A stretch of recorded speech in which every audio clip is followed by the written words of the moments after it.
মায়ার নবী রাহমাতুল লিল আলামিন বলেন, আল্লাহ রাব্বুল আলামিন তোমাদেরকে এখানে পাঠাইছেন প্রতিনিধি রূপে। ফায়ানজুরু কাইফা তা'মালুন, আল্লাহ রাব্বুল আলামিন দেখতে চান যে তোমরা কি আমল করো। আল্লাহ রাব্বুল আলামিন বান্দা সৃষ্টি করেছেন। আল্লাহ রাব্বুল আলামিন বান্দাকে দুনিয়াতে বিভিন্ন বিষয়ের মাধ্যমে পরীক্ষা করবেন। ভিন্ন আয়াতে রাব্বুল আলামিন বলেন, লিয়াবলুয়াকুম আইয়ুকুম আহসানু আমালা। আল্লাহ রাব্বুল আলামিন দুনিয়াতে পাঠাইছেন পরীক্ষা করার জন্য। আল্লাহ দেখতে চান বান্দা কেমন আমল করে। আল্লাহ দেখতে চায় আমার বান্দা আমি দুনিয়াতে পাঠাইছি, আমার বান্দা কেমন আমল করে।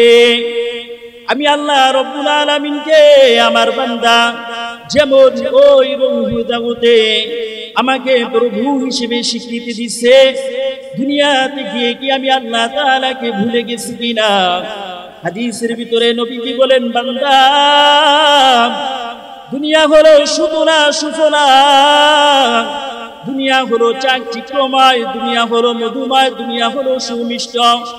এই দুনিয়ার পিছনে পড়ে বহু মানুষ গোমরাহ হয়ে গেছে, বহু মানুষ আখিরাত হারিয়ে ফেলেছে, বহু মানুষ আল্লাহ তাআলাকে ভুলে যায়। দুনিয়া এমন এক সম্পদ, দুনিয়া এমন এক জিনিস যে দুনিয়ার মধ্যে বান্দা দুনিয়ার চাকচিক্য, দুনিয়ার প্রেমে পড়ে আল্লাহকে ভুলে যায়, রাসূলকে ভুলে যায়। আল্লাহ রাব্বুল আলামিন বলেন, আল্লাহু ইনদাহু হুসনুল মাআব। আল্লাহ রাব্বুল আলামিন এই আয়াতের ভিতরে 5 থেকে 6টি বিষয়ের আলোচনা করেছেন। শেষে বলেন, আল্লাহু ইনদাহু হুসনুল মাআব। বান্দা আমি আল্লাহ রাব্বুল আলামিন দুনিয়া এত সুন্দর চাকচিক্য করে সৃষ্টি করেছি, এই দুনিয়া তোমাদের শেষ গন্তব্য না, এই দুনিয়া তোমাদের একটা মুসাফিরখানা। আল্লাহ রাব্বুল আলামিন দুনিয়ার আকর্ষণীয় বস্তুসমূহের ভিতরে এই সন্তানের কথা তুলে ধরলেন। আল্লাহ রাব্বুল আলামিন বলেন, লিল্লাহি মুলকুস সামাওয়াতি ওয়াল আরদ। আসমান সমূহ এবং জমিনের রাজত্বকার আল্লাহ না। আসমান সৃষ্টি করছেন কে? জমিন সৃষ্টি করছেন কে? আল্লাহ। ইয়াখলুকু মা ইয়াশা, তিনি যা ইচ্ছা তাই সৃষ্টি করেন। আল্লাহ যা চান তাই কি করেন? সৃষ্টি করেন। ইয়াহাবু লিমান ইয়াশাউ ইনাসা, তিনি যাকে ইচ্ছা কন্যা সন্তান দান করেন। ওয়াহাবু লিমান ইয়াশাউ যুকুর, আবার যাকে ইচ্ছা পুত্র সন্তান দান করেন।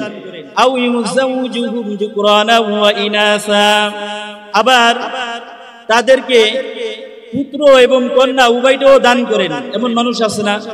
দেখেন এই দুনিয়াতে হাজারো মানুষ আছে যে কাউকে শুধু আল্লাহ সন্তানের ভিতরে শুধু মেয়েই দিতে থাকেন, দেখে আল্লাহ না।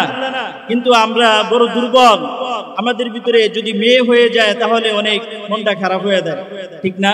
তাহলে দেখা যায় যে আল্লাহর যে ফয়সালা ছিল, আল্লাহ যে বলেন ইয়াখলুকু মা ইয়াশা, তিনি যা ইচ্ছা তাই সৃষ্টি করেন, তিনি যাকে ইচ্ছা তাকে তাই দান করেন।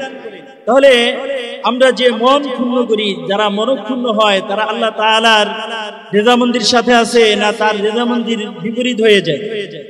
আল্লাহ তাআলার রেজামন্দির বিপরীত হয়ে যায় না? আবার আল্লাহ রাব্বুল আলামিন বলেন, আও ইউযাউজুহুম যুকরানা ওয়া ইনাসা ওয়া ইয়াজআলু মান ইয়াশাউ আকিমা, এবং তিনি যাকে ইচ্ছা বন্ধাও করিয়া দেন। কাউকে সন্তান দিলে শুধু মেয়েই দান করেন, আবার কাউকে সন্তান দিলে শুধু ছেলেই দান করেন, আবার যাকে ইচ্ছা পুত্র দেন, মেয়েও দেন, আবার যাকে ইচ্ছা তাকে দেনই না, একবারই বন্ধ করে দেন, ঠিক না? আল্লাহ রাব্বুল আলামিন বলেন, ইয়া আইয়ুহাল্লাযীনা আমানু লা তুলহিকুম আমওয়ালুকুম ওয়ালা আওলাদুকুম আন যিকরিল্লাহ। আল্লাহ রাব্বুল আলামিন বলেন, বান্দা দুনিয়ার ভিতরে সবচাইতে শ্রেষ্ঠ হলো ধন সম্পদ এবং সন্তান হলো বান্দার জন্য সবচাইতে শ্রেষ্ঠ সম্পদ। এ সম্পদের পিছনে পড়ে বান্দা আল্লাহ থেকে বিমুখ হয়ে যায়। আল্লাহ রাব্বুল আলামিন বলেন, বান্দা তোমাদের ধন সম্পদ এবং সন্তান সন্ততির পিছনে পড়ে আমি আল্লাহ তাআলাকে ভুলে যেও না, আমি আল্লাহর জিকির থেকে গাফিল হয়ে যেও না। আল্লাহ বলেন, রে বান্দা, যারা আমি আল্লাহ তাআলার জিকির থেকে গাফিল হয়ে যাবে, ওয়া ইয়াফআল যালিক ফাউলাইকা হুমুল খাসিরুন, যারা আমি আল্লাহ তাআলার জিকির থেকে গাফিল হয়ে যাবে তারা ক্ষতিগ্রস্তদের অন্তর্ভুক্ত হয়ে যাবে। আল্লাহ তাআলা ধন সম্পদ এবং সন্তান সন্ততির মাধ্যমে বান্দাকে পরীক্ষা করে থাকেন।